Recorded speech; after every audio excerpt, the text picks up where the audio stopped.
You're watching Camnet TV, not just another channel. Welcome to our news. The headlines. MKUSHI man dies after a manganese dump site collapsed and buried him alive. CHISHIMBA KAMBWILI ready to pay illegal money obtained in 2016. ZIALE law student caught with forged Bachelor of Law certificates as she was about to be admitted to the bar. And in international news, UK begins coronavirus vaccine rollout. And in sports news, Zambia under 20 aims to put off the young flames of Malawi when the two teams clash on Wednesday. For the details, join me shortly after this break. Hello, have you heard about MSika? Do you know that you can advertise for as low as 150 kwacha for 30 seconds? Well, MSika is here. Advertise on MSika between 17 hours and 18 hours. Just tell us about the services that you offer and we'll gladly put you on the market. For more details, you can contact +260 953 995099 +260 962 444 726 or +260 971 177 467. MSika, allowing your business to grow. With the details, my name is Liseli Kanyanga. National Democratic Congress Party leader CHISHIMBA KAMBWILI says he is ready to pay the money he received in salaries when he stayed in office after the dissolution of Parliament in 2016. Speaking in a telephone interview with Camnet TV from the Copperbelt, Mr. KAMBWILI says while he acknowledges the order from the Constitutional Court, he feels the judgment is unfair because the ministers were ordered to continue working by President Edgar Lungu. In total, Dr. KAMBWILI has been ordered to pay over 58,000 kwacha out of the total amount of 4 million from the 68 ministers. Gears Initiative Executive Director McDonald Chipenzi has welcomed the decision with a few reservations on what they expected the court to do. Here's a report. The decision by the Constitutional Court yesterday, 7th December 2020, to order the former cabinet ministers, deputy ministers and provincial ministers who remained in office after Parliament was dissolved prior to the 2016 general elections to pay back the salaries they got within 30 days has been received with mixed feelings, while others accept the order by mere fact that the Constitutional Court is the last court. They are wondering where the person who ordered them to stay in office is. In total, 64 former cabinet, deputy and provincial ministers are supposed to pay back the money within the said period. About 4,777,000 kwacha is expected to be paid within 30 days. National Democratic Congress Party President CHISHIMBA KAMBWILI, who is one of the ministers, says he will pay back the money by virtue of respecting the court. I am personally going to pay. Suffice to state that it is unfair because no minister remained in office in their own accord. We remained in office because the president directed so. That is why I with the Constitution of Court. I have a problem with the Constitution of Court because the president directed ministers to remain in office. And obviously, the president acts on behalf of the state. So it is the state that asks us to remain in office. And the law is very clear. An action taken by the president in his execution of his duty cannot be taken to court. An action of the president in the execution of his duties cannot be litigated upon. And all the 63 ministers did not remain in office in their own accord. There was directive by the president, who was the appointing authority, that you remain in office until the new parliament is elected. But the courts have ruled, whether wrong or right, I have to pay. And Gears Initiative Executive Director McDonald Chipenzi, who has been a committed advocate for the ministers to pay back the money, is happy that finally the ministers will pay back. Mr. Chipenzi says if they refuse to pay, his organization will invoke the constitutional provision which will lead to the arrest of the people who will default. We are excited with the decision of the court that at least we have a time frame. We also have a figure which we are working around for these people to pay, and we know that they are supposed to pay within 30 days, which is very good, because all along it was just pay back, and they were saying we don't know how much. Now they know. So we expect these ministers 4 months, 7 to pay the money. All right? We have already heard some people saying, no, we will not pay. We don't care about that. We shall invoke the contempt of court provisions. And some of them, they will end up having elections in prison. And we are waiting. We have heard Jitka Pata saying he's not going to pay. He's quoted by the Daily Nation.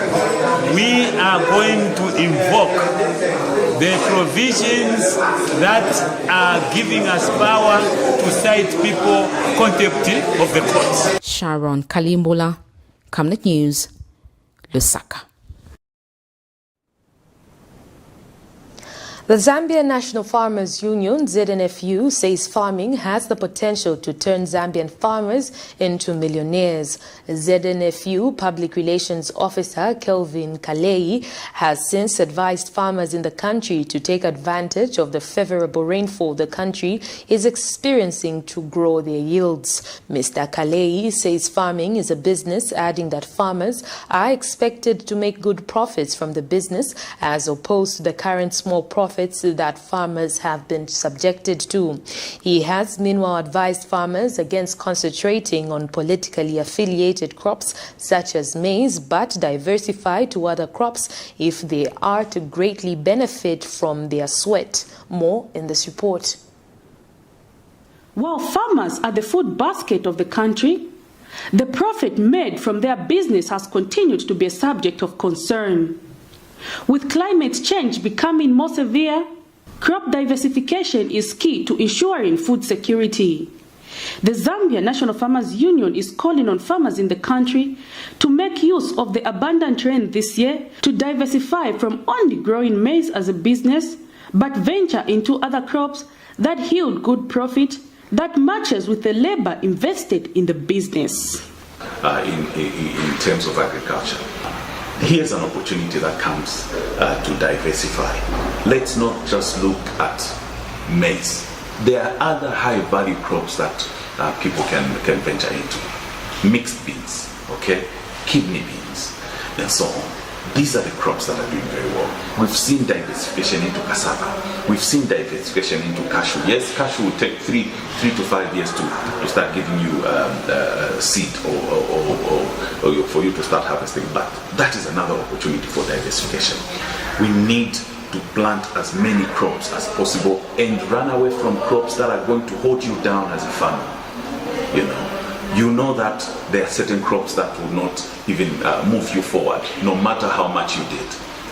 Look at other high-value crops. Invest in beans, invest in soya beans, invest in cassava, invest into tobacco, for instance. Tobacco will earn you dollars because tobacco is sold in dollars. So why restrict yourself to crops that do not give you good returns? And while the Food Reserve Agency struggles to meet its target of purchasing the set maize target, there is need for the institution to employ new strategies that will enable them compete effectively with the private sector. The price that was offered by the Food Reserve Agency was not a very good price for the farmers. And the farmers decided to sell to the private sector. The private sector thrived during this era. And if you look at the performance of the Food Reserve Agency, they were targeting 1 million metric tons as directed by the head of state. And they assured the head of state that they were going to achieve 1 million metric tons. I would be surprised if they've mopped up even half of 1 million metric tons. I'll be surprised if they've hit 500,000 metric tons. Why?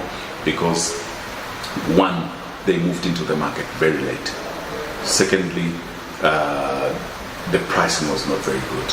The systems, the policy that they used to go out there and mop up was not very good. They changed the tactics towards the end as time was running out for them. They started now doing door-to-door, farm-to-farm, should I say, farm-to-farm visitations where they would talk to farmers. It is hopeful that farming will become a joy for farmers whose life depends on the business. Prudence Chota for Camnet TV News. Former Solwezi East Member of Parliament Richard Taima has observed that the debate on where the Mushindano Central Business District should be located has contributed to the lack of development in the area. Mr. Taima wonders how stakeholders have failed to reach an agreement 5 years after government declared Mushindano as a district. He has specifically blamed stakeholders such as the local authority and the traditional leadership for failing the people of Mushindano. Mr. Taima has since demanded for an immediate solution to this standoff so that the district could begin recording some meaningful development. Currently, government officials are operating along the Solwezi-Chingolo Road, while it is believed that the original CBD should have been Kipushi border. You have to tell government which part of your district you want to be declared a central business district. Now that has not taken place, despite this declaration of Mushindamo having been made almost 5 years ago now. We're talking 2015. We've got elected representatives who should have played a key role in influencing other stakeholders. Like we've got chiefs, we've got indunas, we have many other players in this whole decision. They should have influenced this decision, and by now we should have settled for a place. And these key infrastructure developments should have begun taking place by now. But it's very unfortunate, and all I can say is it's quite disappointing and disheartening for a person like me who comes from Mushindamo. We really need to see leadership being provided. I've heard some of the arguments being advanced, arguments like we cannot have the CBD so close to the border. Now, will Mushindamo be the first of its kind? In Zambia, if I was to just off the cuff quickly pick a few, we're talking Nakonde, we're talking Katima Mulilo, we have Siavonga, we've got Chirundu, even Livingstone itself. How many kilometers are they off the border? A 34-year-old lawyer has been dragged to court for allegedly forging a Zambian Open University Bachelor of Laws certificate. Clara Mulwanda is facing 1 count of forgery and 1 count of uttering false documents. Allegations are that Mulwanda, between the 10th of September 2009 and December 2019 in Lusaka, forged a Bachelor of Laws certificate by purporting to show that it was genuinely issued by the Zambia Open University when in fact not. In the second count, Mulwanda is accused to have, between the 1st and the 31st of August 2017, uttered the fake Bachelor of Arts certificate to Mwansa Grace Kalaba, an examination council officer at the Zambia Institute of Advanced Legal Education, ZIALE.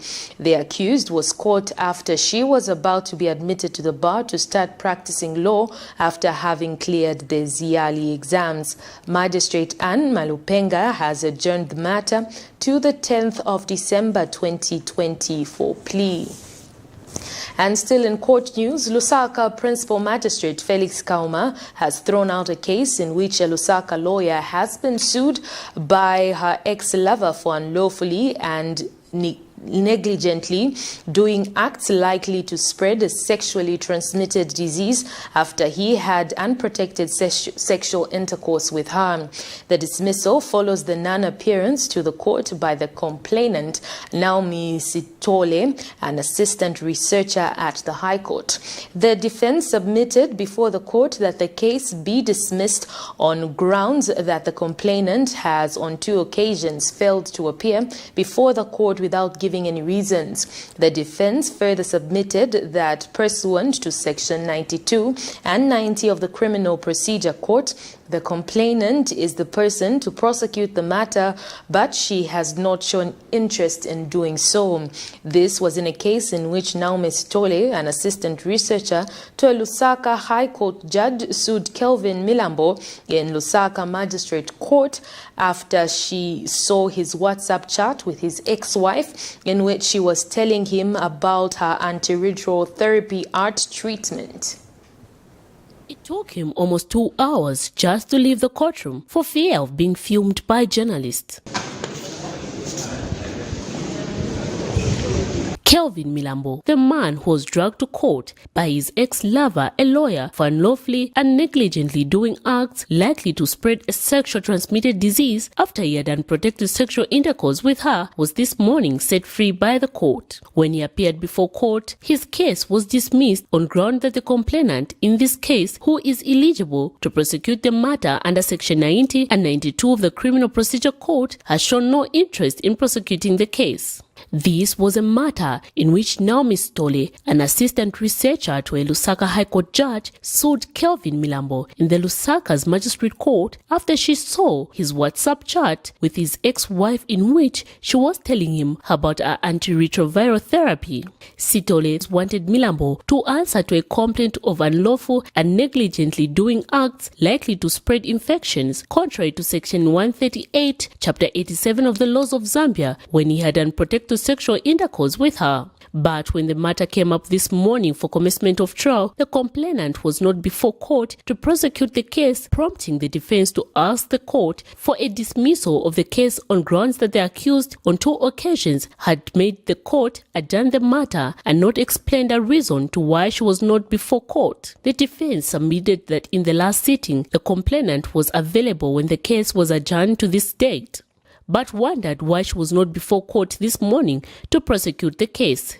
They further submitted that it appears that the complainant was no longer interested in prosecuting this matter, and in ruling, Magistrate Felix Kauma dismissed the matter for anyone to prosecute under the Criminal Procedure Act. Allegations were that Milambo, between March 26, 2020 and June 21, 2020, unlawfully and negligently did acts which were and which he knew or had reason to believe that they were likely to spread the infection of any disease dangerous to her.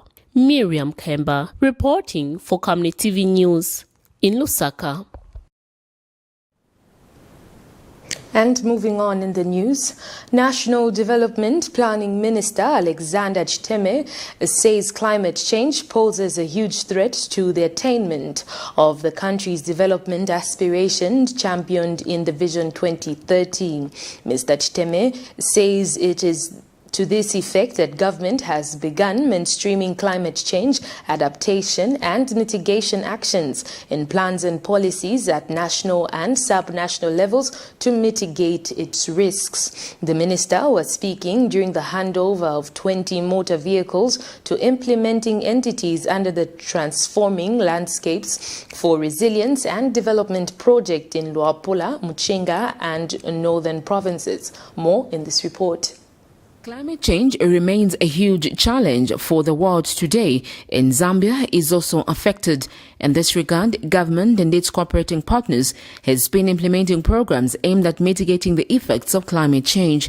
The Ministry of National Development Planning, being the implementing ministry of many government programs relating to climate change, has handed over 20 vehicles to northern, Luapula and Muchinga provinces, where a climate change project known as Transforming Landscape for Resilience and Development TRALAD project is being implemented. National Planning Minister Alexander Chiteme says the TRALAD project's development objective is to improve natural resource management in selected districts to support sustainable livelihoods in the event of an eligible crisis or emergency, to provide immediate and effective response to the eligible crisis or emergency. Climate change adaptation and mitigation actions and plans and policies at both national and sub-national levels.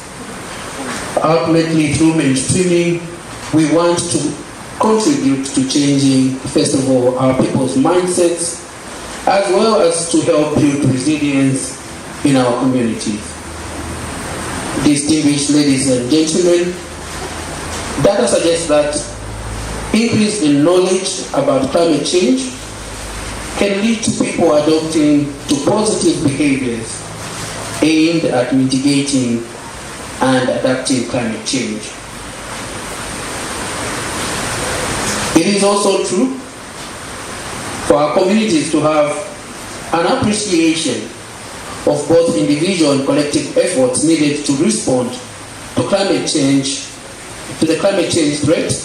They need to be educated about the basic climate change knowledge and adaptation strategies. Charles Mushote has thanked the government for initiating such programs in Luapula, among other areas. Movement in transport will enhance greatly, contribute to the attainment of the project objectives of sustainable management of natural resources and improvement of livelihood among the people in the northern region of Zambia.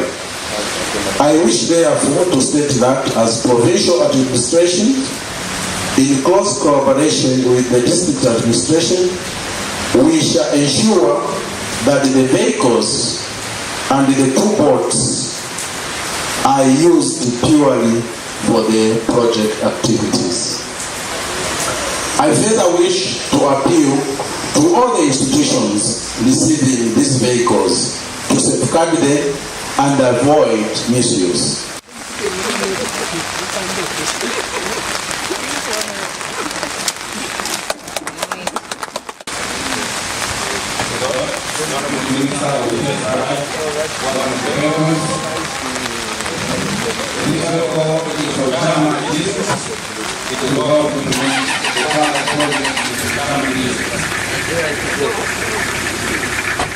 Sharon Kalimbula, Camnet News, Lusaka. We take our first set of commercials. To stay with us as we have more interesting stories lined up for you. And why do you look so pale and busy scratching yourself? Alamwandi, you know my skin is very sensitive. I've tried all the skin products and nothing seems to work. Have you tried Oracle Pure Glycerin? Oracle Pure Glycerin? What's that? Just give me a minute. Oracle Pure Glycerin gives your skin a youthful and healthy glow.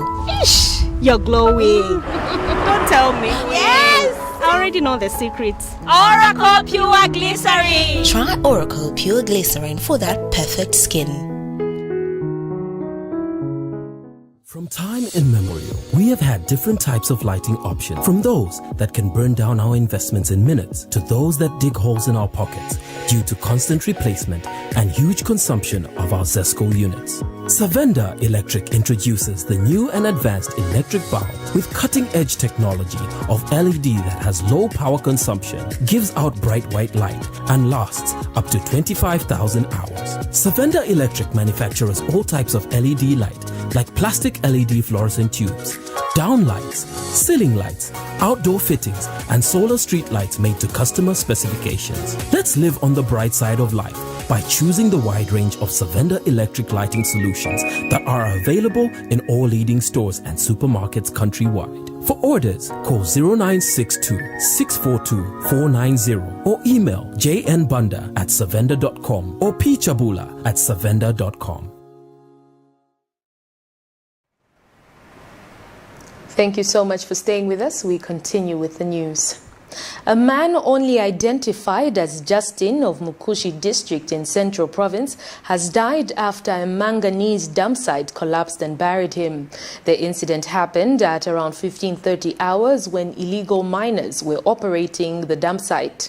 MKUSHI Municipal Council Public Relations Officer Clarence Kauma has told Camnet Television that despite the quick response by the fire brigade and rescue teams, the man could not be saved as the degree of the collapse was huge. Mr. Kauma has since sternly warned illegal miners in the district to stop the vice as it risks their lives. It is sad to note that yesterday we had an incident. This is a Chiponya area where a man only identified as Justin in his 20s met his fate. This happened after him, in the company of other men and women, were carrying out illegal mining activities. The said man met his fate after a manganese dump site fell on him and buried him. Quick response, however, by the MKUSHI Fire Brigade and Rescue Team could not manage to save the deceased, as the degree of collapse was quite huge. It is against this background that we as a local authority are sternly warning individuals, business entities in the district to avoid illegal mining activities and other illegal operations if we are to avoid the reoccurrence of such an incident. As for now, all we can say is let us wait for actual investigations to be given to us, as a team has already been put forth to probe further into the said matter.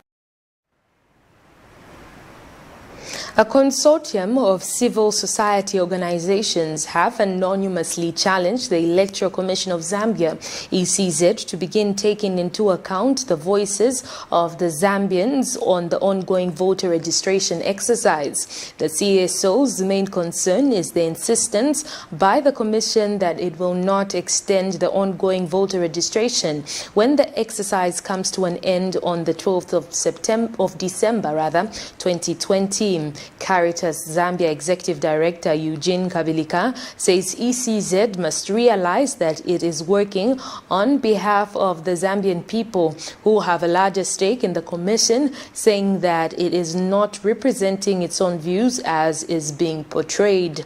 Mr. Kabilika tells ECZ that failure to extend the process may result in many people being disfranchised from voting next year.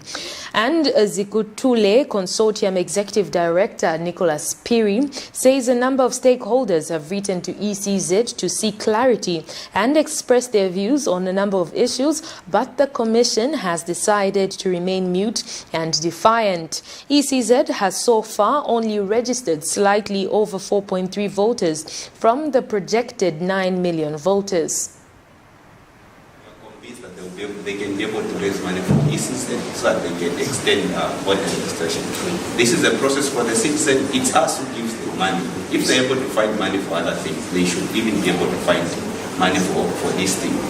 But it's also a call for citizens that we as civil society organization, we implore them to join the team of civil society organization to demand for an extension of voter registration, but also to hold this public institution accountable.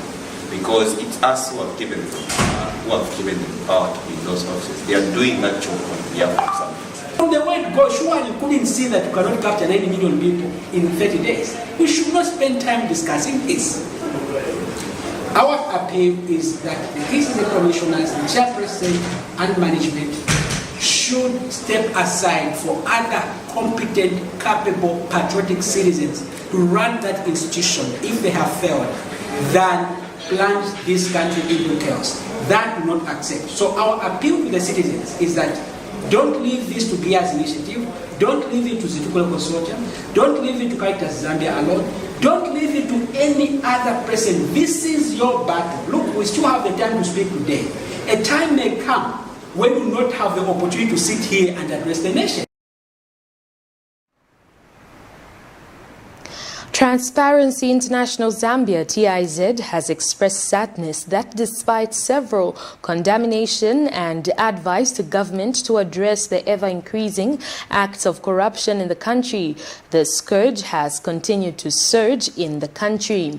TIZ Vice Chairperson Ruben Lifuka states that corrupt practices hinder the economic growth of the country, hence the need to deal with it squarely. Mr. Lifuka says it is saddening to realize that Zambia's fight against corruption has been shrinking and its scores on both local and international indexes have been going down in the last 4 years. But Justice Minister Given Lubinda says government is waiting on stakeholders to make submissions as to how government can best fight corruption. Corruption is a cancer and remains a topical governance issue in Zambia, despite the several commitments that have been made by many states and non-stakeholders to address the issue. Over the last few years, Zambia's score on the Transparency International Corruption Perception Index, CPI, has been steadily declining, suggesting that the corruption problem is getting worse. This is in spite of many interventions that have been put in place by both civil society and some state agencies such as the Anti-Corruption Commission, SEC, to curb the problem that threatens to reverse every gain that the country has made. To that effect, Transparency International Zambia is hosting the first ever International Anti-Corruption Conference under the theme Joint Action Against Corruption. Under discussion is why Zambia is not making progress in the fight against corruption despite all the interventions that have been put in place. So there are various questions that we need to ask ourselves. We do have the laws, we do have the institutions, but we continue to score badly on nearly all the metrics. I looked at another one which I won't present, which is the Millennium Challenge Control of Corruption. Even that, from 2009 to where we are, for 2021, that's maybe the good sign. The FY 2021 Control of Corruption indicator has improved slightly, but 2019 was the worst. So what is happening? What is happening in Zambia? So we can argue, now we've seen 4 matrices. In fact, if we include the Zambia bribe payers, all of them are showing that we're going down south. What is not happening? And Justice Minister Given Lubinda has questioned why the 30 years of fighting corruption in the country has yielded less results. To all of you, I will pray to God to richly bless you during this conference so that you may deliberate on this very difficult matter and come up with solutions which will assist our country to be a country that is perceived of as one that is winning in the fight against corruption. While many laws and policies have been formulated to fight corruption, implementation has remained a challenge in that most corrupt cases are within the system that is supposed to fight the vice. It is therefore important for leaders to take the front seat to be the champions in the fight against corruption. Prudence Chota for Camnet TV News. Water Development, Sanitation and Environmental Protection Minister Jonas Chanda says government is alive to the critical role water plays in the country's economic and social development agenda. Dr. Chanda said this when he launched the Gondwe Water Supply Improvement Project in Lilai area. The project, which is estimated to run for 24 months, is being implemented with support from the Water and Sanitation for the urban poor and funding from WASA, Fuel WASA at a cost of about 20 million kwacha. The project involves the drilling of a commercial borehole, laying of a 10.5 kilometer distribution network and installation of a 75 cubic meter elevated still water storage tank, which will be supplying water to over 8,000 residents. Meanwhile, Lusaka Mayor Mao Sampa says one of the biggest challenges in Lusaka is access to clean and safe water and adequate sanitation. This is contained in a video statement issued to Camnet TV by Water Development, Sanitation and Environmental Protection Public Relations Officer Amos Zulu. Considerable investment has so far gone into addressing the challenge of inadequate access to safe and clean drinking water. This is so in order to contribute to the attainment of sustainable development goals. Ladies and gentlemen, I would like to thank various cooperating partners, including WASA for WASA, for joining hands with government in improving access to safe and clean drinking water. And I want to assure all cooperating partners, the private sector, civil society organizations, that all the resources that you give us will be highly accounted for in a transparent manner so that the people can benefit. I want to urge the people of Gondo compound to guard this infrastructure jealously, what we call water security. And I've seen a lot of commanders here who can form a task force to ensure that we guard this infrastructure jealously. Minister, thank you very much for coming to launch this project. I want to assure you that the residents of Gondwe under the watch of their councillor and their member of parliament, will ensure that we jealously guard this very important investment. We have been struggling with small little projects, but I want to say thank you to you. Thank you to my friend, Engineer Kampata. Thank you to the board. Thank you to LUSAC, to the water supply for urban poor, for bringing this project to the people of Gondwe. Gondwe is just one epitome of compounds or areas in the city that have challenges of water. There are many. One of the biggest challenges in the city of Lusaka is water. And most areas have no water, and where there's no proper water, then there's no proper sanitation.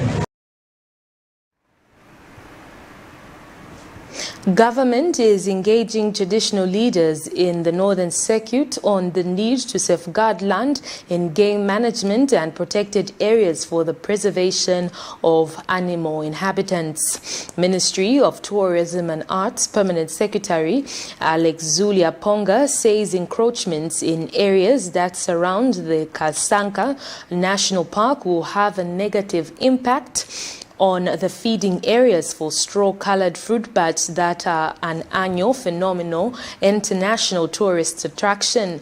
Dr. Ponga, who is in Kasanka for the 2020 bat migration season, said preservation of the natural habitat will help to attract the flying mammals to return to the sanctuary each season, thereby attracting tourists will contribute to the much-needed tourism forex earnings. She says Kasanka remains the gateway to the Northern Circuit, hence its continued preservation cannot be overemphasized. And a newly appointed French ambassador to Zambia, Francos Goldbalt, says the French embassy prides itself in working with government in the preservation and development of Kasanka for future generations. Mr. Goldbelt expressed happiness that 4 weeks in his tour of duty to Zambia, he has visited a place known to the world for having the biggest mammal migration. Kasanka is known for bat migration, but when we have worked on the Northern Circuit, people can move from here to see the falls in the Northern Andwapla province. And so infrastructure in that sense is very key, because then people can stay longer because they're making linkages between one part of the country and the other. So I think each part of the country must begin to realize what is the best that they can offer. And for Kasanka, it's the bats migration, and then we can keep them here and move them northern. We should also be aware of the challenges. The PS mentioned a few minutes ago, the issue of encroachment is certainly one of the biggest concerns we have here, because all the efforts we are developing in terms of manpower, conservation, financing, scientists also coming here to study nature might be brought down to nil if these encroachments would enter and develop. We take our second set of commercials. Do stay with us as we have international and sports news. Don't go away.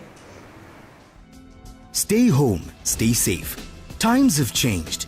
With the advent of the coronavirus, Lusaka Water Supply and Sanitation Company would like to advise its esteemed customers to avoid visiting crowded places.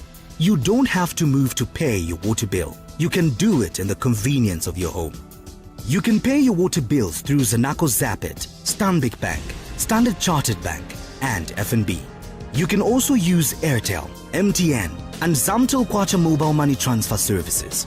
For any inquiries to report a fault, please contact our customer service on +260 211 251 571, +260 975 618 618, and toll-free line 5957, Zamtel only. You can also simply email customerservice@lwsc.com. This public announcement is brought to you by the Lusaka Water Supply and Sanitation Company. Water is life. Sanitation is health. We all miss the days we would play outside, go to school, and visit fun places. But now, we all have to take care to prevent the coronavirus. Viruses are really tiny particles that we can't see with just our eyes, so we need to keep ourselves safe by practicing good hygiene, such as washing our hands with soap and clean water regularly.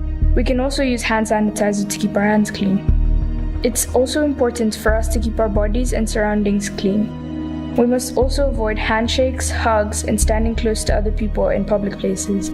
This is called social distancing. The coronavirus has affected millions of people around the world, so we need to stay safe. In the meantime, we can keep ourselves busy by reading a book, watching TV, and doing some schoolwork. There's so much we can do indoors. Stay safe, stay home, and prevent COVID-19. We're all in this together. This advert is sponsored by the Zambia Revenue Authority, ZRA. My tax, your tax, our destiny. Thank you so much for staying with us. And in international news, Britain on Tuesday began rolling out the first doses of a widely tested and independently reviewed COVID-19 vaccine, kicking off the biggest vaccination program in the country's history. People over 80, care home workers, and at-risk frontline health workers and social care staff were the first in line to receive the jabs, a day that has been dubbed V-Day. They will require a second dose in 21 days. The first recipient was Grandmother Margaret Keenan, who turns 91 next week. Meanwhile, Buckingham Palace refused to comment on reports that Queen Elizabeth II, 94, and her 99-year-old husband, Prince Philip, would be vaccinated as a public example of its safety. Public health officials are asking the public to be patient because only those who are at most risk from the virus will be vaccinated in the early stages. Most people will have to wait until next year to be vaccinated until there is enough supply to expand the program. The first 800,000 doses will go to people over 80 who are either hospitalized or already have outpatient appointments scheduled, and nursing home workers. Last week, Britain became the first country to approve the vaccine, raising hopes of a breakthrough in the pandemic, which has killed more than 1.5 million people. The UK has been one of the countries hardest hit by the pandemic, both in Europe and worldwide, recording over 61,000 deaths and 1.6 million cases. Staying with the UK, and Britain is due to begin its rollout of the world's first coronavirus immunisations using the BioNTech Pfizer vaccine today.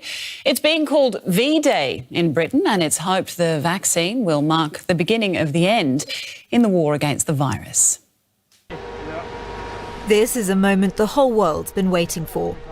The UK is the first to roll out the BioNTech Pfizer COVID-19 vaccine. It's a momentous moment for a population with the highest death toll in Europe and offers a window of hope for the future.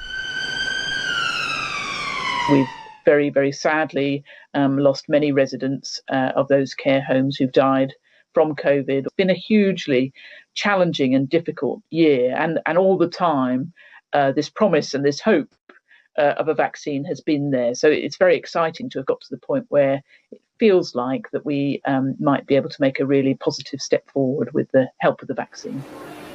The UK Health Service is calling this the biggest immunisation programme in its history. First in line for the vaccine will be people over 80, as well as care home staff and frontline healthcare workers. But this rollout poses major logistical challenges. This vaccine needs to be stored at around -70 degrees Celsius and moved carefully, meaning in England it will at first only be administered from 50 specific hospital hubs. For the majority of the public here, vaccinations at sites like this hospital are still a way off. But for authorities in the UK, the messaging surrounding the start of this rollout could not be more important. After all, approving the vaccine is one thing, actually encouraging people to take it is quite another. As the first in the world to authorise the vaccine, the UK is dependent on public trust, and enthusiasm isn't universal. The risk is what the long-term effects, but against it, I would take it, because the benefits outweigh the risks. Seems a sensible thing to do, yeah, and it's the only way we're going to get out of the pandemic. I think it's very, very fast how it's come out. but I trust it. I ain't taking it. I've done my research and the vaccine, yeah. So basically it's like a chip. Where have you researched your concerns? You said YouTube and Facebook. Uptake of the vaccine will be key to its success, and authorities are being advised to find creative ways to address public concern and tackle misinformation. There's some speculation the Queen may even reveal she's had the vaccine to boost confidence. It is extremely important that these people get the vaccine. So we need to find a way how to communicate it to them and how to, in a way, isolate them from these damaging examples of misinformation that they're seeing on social media. And I think it is the role for the health providers, it is the role for the community leaders to actually go out there and try to explain to them that what they're seeing on social media is actually not always the truth. The eyes of the world are on the UK this week, with governments keen to see not just how it tackles the logistical challenges, but how it sells this vaccine to a public being asked to keep pace with science. We now get into sports news.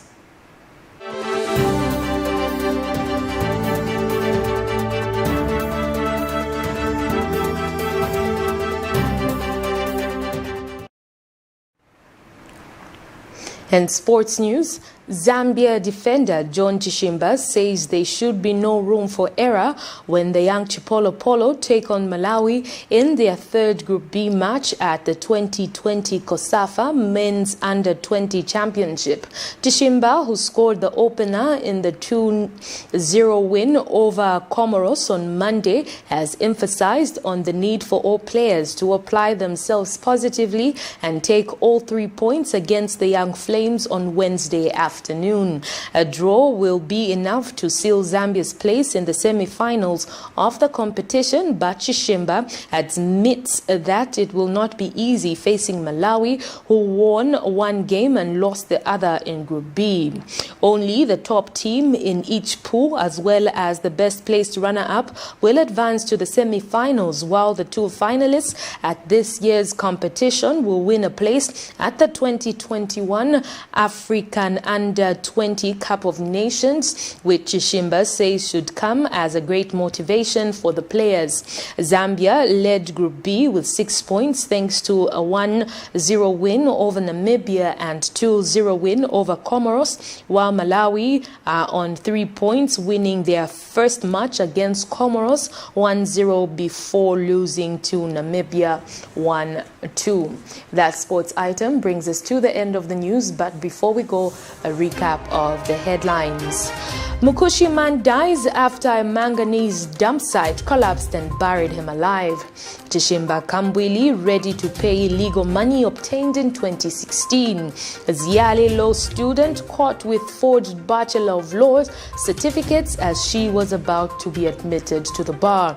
And in international news, UK begins coronavirus vaccines rollout. And in sports news, Zambia Under-20 aims to put off the Young Flames of Malawi when the two teams clash on Wednesday. The Camnet word verse of the day is coming from the book of Romans 12 verse 12, and it reads, "Rejoice in hope, be patient in affliction, be persistent in prayer." On behalf of the entire news production crew and myself, Liseli Kanyanga, thank you so much for watching Camnet TV News on Camnet TV, not just another channel.